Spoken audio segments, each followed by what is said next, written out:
3 steps to impress anyone, convince anyone. किसी को भी आप इंप्रेस, कन्विंस, इन्फ्लुएंस करना चाहते हैं, 3 स्टेप्स ये देख लीजिए, सब कुछ कवर हो जाएगा। एंड तक देखिएगा, वीडियो पावरफुल है क्योंकि हम स्टेप बाय स्टेप चलने वाले हैं। तो पहला स्टेप समझिए, become a connector detector. Connector detector, metal detector तो आपने बहुत सुना होगा। Metal detector security guard, police आपके साथ एयरपोर्ट पे जगह जगह होटल्स के बाहर चेकिंग करती है, वो होता है मेटल ढूंढने का डिटेक्टर। ये है कनेक्टर डिटेक्टर।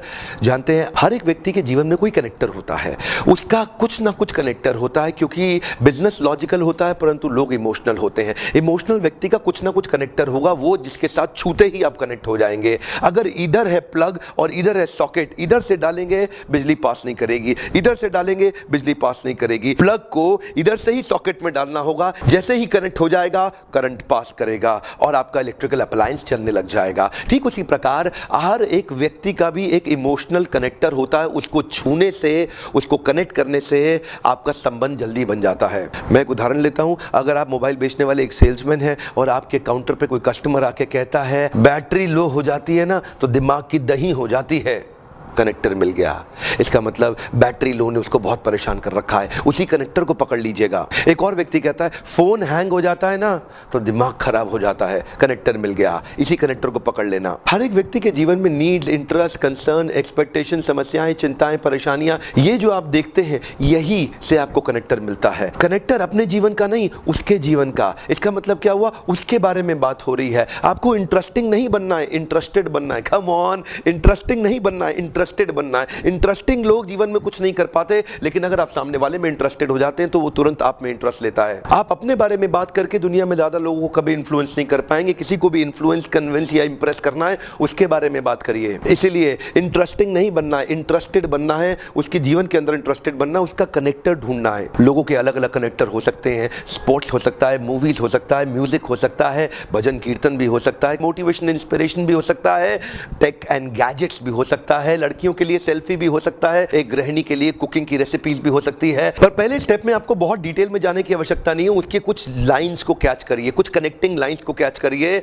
और कनेक्टर मिलते ही रिपीट द कनेक्टर, कनेक्टर मिलते ही रिपीट द कनेक्टर। एक पावरफुल टूल आपको बताता हूं, parroting, paraphrasing. One more time, come on. Parroting, paraphrasing.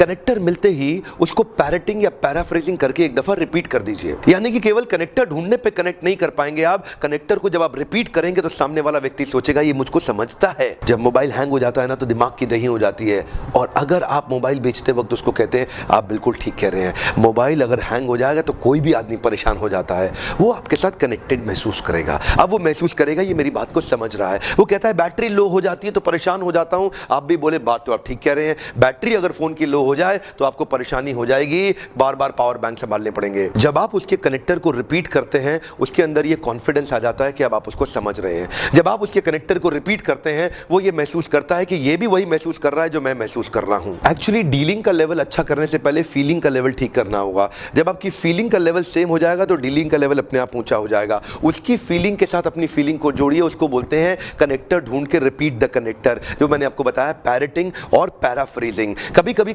Same शब्दों में उसकी बात रिपीट कर दें, कभी कभी पैराफ्रेज करके अलग शब्दों में उसकी बात रिपीट कर दें। Because it is not communication, it is communication. It is not communication, it is communication. Communication is about you. Actually किसी भी व्यक्ति को कन्विंस करने के लिए कभी उसको कन्विंस मत करें। अगर आपको कन्विंस करने की जरूरत पड़ रही है इसका मतलब आप कन्विंस बिल्कुल नहीं कर पा रहे हैं। कन्विंस करने के लिए पहली चीज जरूरी है, उसको बोलते हैं कनेक्ट करें। तो कनेक्टर ढूंढिए और कनेक्टर मिलते ही रिपीट करिए, उसको दोहराइए। जब आप उसको बोलते हैं सचिन तेंदुलकर तो कमाल है, तो आप भी जवाब में बोल सकते हैं ठीक कह रहे हैं आप, सचिन तेंदुलकर वास्तव में कमाल है। अगर कोई व्यक्ति आपसे कहता है मोटिवेशनल वीडियो देखते ही जान आ जाती है, तो कनेक्टर मिल गया। अब क्या कर सकते हैं, बात तो ठीक है, मोटिवेशनल वीडियो देखने से जान तो आ जाती है। पहली लाइन में आपने कनेक्टर को डिटेक्ट किया और दूसरी लाइन में आपने कनेक्टर को रिपीट किया। कनेक्टर रिपीट करते ही आप जुड़ जाएंगे, क्योंकि वो ये महसूस करेगा यार इसका भी फीलिंग वही है जो मेरा फीलिंग है। पर ये तो पहला स्टेप था, कनेक्टर डिटेक्टर और रिपीट द कनेक्टर। अब सेकंड स्टेप पे आप उसके जीवन में और डीप जाएंगे। अब आप करेंगे उसका रैप एनालिसिस। रैप एनालिसिस क्या होता है? RAPP, रिक्रिएशन,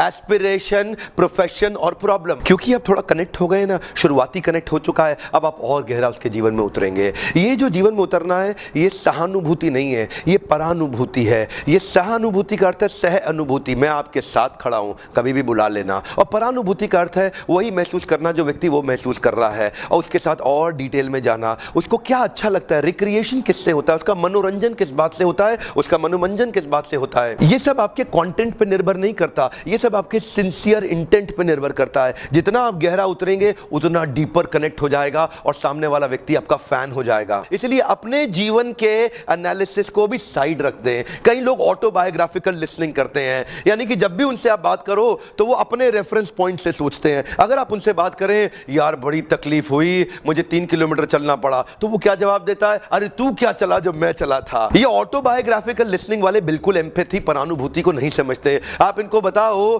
कि मैं नई जीन्स खरीद के लाया हूं, ए तू क्या जीन्स लेके आया जो मैं लेके आया था। आप उसको नया मोबाइल दिखाओ, तेरा मोबाइल 4GB रैम, मेरा 6GB रैम है। ये लोग कभी भी सामने वाले की फीलिंग को कनेक्ट नहीं कर पाते, इसीलिए लोग इनके साथ कनेक्ट नहीं कर पाते। और उतरिए उसके जीवन में गहरा, उसकी एस्पिरेशन समझिए कि वो जाना कहां चाहता है, वो बनना क्या चाहता है, उसकी लाइफ में इंटेंशंस और एस्पिरेशंस हैं क्या, उसके प्रोफेशंस को समझिए, उसकी जीवन की करंट प्रॉब्लम्स को समझिए। ये वो जगह है जहां आप और डिटेल में उतरेंगे, क्योंकि पहले स्टेप में आपने कनेक्टर ढूंढा, कनेक्टर डिटेक्टर बन के आप कनेक्ट कर गए, रिपीट द कनेक्टर। पर यहां पे आप और गहरा उतरेंगे, इतना गहरा उतर जाएंगे कि आप उसके जीवन को समझने लगेंगे। इससे वो आपको अपने जीवन का एक नजदीकी मित्र मानने लगेगा। रैप एनालिसिस बहुत ध्यान से करना होगा। बको ध्यानम, यानी कि जैसे बगुला ध्यान रखता है ना, बहुत ध्यान से देखता है, ठीक उसी प्रकार उसकी आंखों में आंखें डाल के उसका रैप एनालिसिस करिए, बहुत डिटेल में समझने का प्रयास करिए। इसको मैं कई बार नाइस एनालिसिस भी कहता हूं। नाइस एनालिसिस का अर्थ क्या हुआ? Need, interest, concern, expectation. सामने वाले का नीड, इंटरेस्ट, कंसर्न, एक्सपेक्टेशन, मेरा नहीं। सब अपना बताने में लगे हैं, अपना मत बताइए, सामने वाले का समझिए। जितना आप सामने वाले का नीड, इंटरेस्ट, कंसर्न, एक्सपेक्टेशन समझेंगे, उतना आपका कनेक्ट और गहरा हो जाएगा। धीरे धीरे अब आप उसके जीवन में और गहरा इंप्रेशन छोड़ेंगे, और इंप्रेशन छोड़ने का ही अर्थ होता है इंप्रेस करना। पहले 2 स्टेप्स की सफलता के साथ तीसरा स्टेप समझ लीजिए, building a life time impression. Impression का अर्थ होता है संस्कार।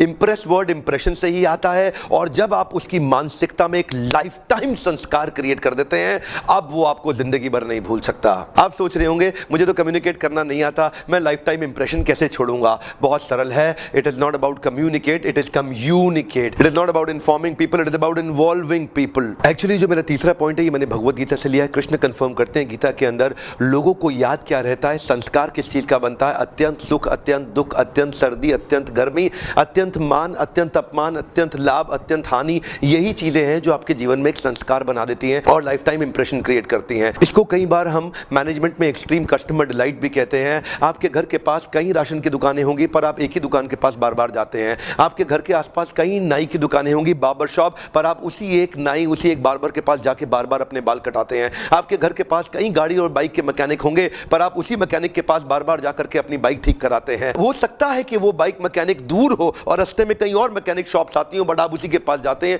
क्योंकि उसने वो पीपल स्किल डेवलप करके आपके साथ एक लाइफ टाइम इंप्रेशन क्रिएट किया है। कितने लोगों को मैं देखता हूं वो अपना नाई बदलना नहीं चाहते हैं क्योंकि उनको एक लाइफ टाइम एक्सपीरियंस मिला है। पर आप हो सकता है सोच रहे हो कि मैं कैसे लाइफ टाइम एक्सपीरियंस क्रिएट करूं। आपको कुछ ऐसा करना होगा, बीच का एक्सपीरियंस कोई याद नहीं रखता है, आपको कुछ ऐसा एक्सपीरियंस क्रिएट करना है जो कि एक्सट्रीम इमोशन जनरेट कर दे उनके माइंडसेट के अंदर। मैं अपने एक पार्टिसिपेंट से पूछ रहा था, 2011 का क्रिकेट वर्ल्ड कप जो इंडिया श्रीलंका के बीच में हुआ था अप्रैल 2011 में, जिसने वो क्रिकेट का मैच देखा उसको आज भी याद है ताजा कि उस मैच में क्या हो रहा था। उसको आज भी ताजा याद है कि जिस दिन इंडिया क्रिकेट वर्ल्ड कप जीती थी तो सड़कों पर लोग निकल आए थे। वो आज भी आपको याद होगा कि उस मैच में आप किसके साथ बैठे थे, क्योंकि जब एक्सट्रीम एक्सपीरियंस होता है तो वो याद रह जाता है, लेकिन उसके अगले दिन आप क्या कर रहे थे आपको याद नहीं होगा, उसके पिछले दिन आप क्या कर रहे थे आपको याद नहीं होगा। अमेरिका के अंदर जो ट्विन टावर जिस दिन उसका ब्लास्ट हुआ उस दिन एक एक अमेरिकन को याद होगा वो कहां पे था और क्या कर रहा था, लेकिन उसके अगले दिन का किसी को याद नहीं होगा, उसके पिछले दिन का किसी को याद नहीं होगा, क्योंकि लोगों को केवल एक्सट्रीम इमोशन याद रह जाता है। मुंबई में ताज के अंदर जो हमला हुआ उस दिन आसपास के लोगों को अच्छे से याद होगा वो उस समय क्या कर रहे थे, वो कहां पे थे, और उस दिन का सारा पिक्चर लोगों के चेहरे के सामने आ जाएगा। क्यों? क्योंकि वो एक एक्सट्रीम इमोशन था,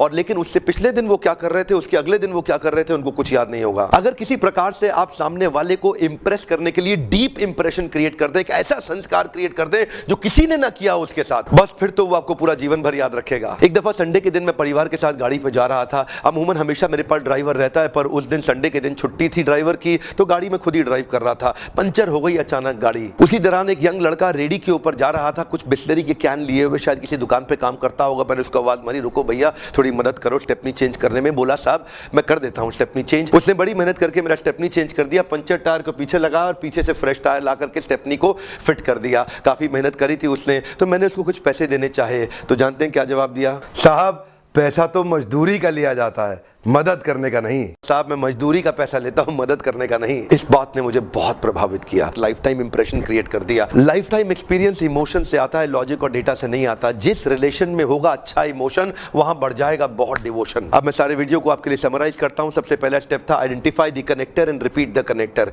कनेक्टर मिलने के बाद आप उसके जीवन में थोड़ा नजदीक हो जाएंगे। उसके बाद उसका रैप एनालिसिस करिए, उसका नाइस एनालिसिस करिए। रैप एनालिसिस का अर्थ था उसका रिक्रिएशन, उसकी एस्पिरेशन, उसका प्रोफेशन, उसकी प्रॉब्लम। नाइस एनालिसिस का अर्थ था उसका नीड, उसका इंटरेस्ट, उसका कंसर्न, उसका एक्सपेक्टेशन। इससे आप उसके जीवन में और गहरा उतर जाएंगे, बड़ा इन्फ्लुएंस क्रिएट कर पाएंगे, ज्यादा उसको इंप्रेस कर पाएंगे। और उसके बाद finally think of something to create a lifetime experience and impression is life, जिसका आप उसके ऐसे इमोशन को छू जाएं जो आपसे वो जिंदगी भर के लिए इंप्रेस हो जाए।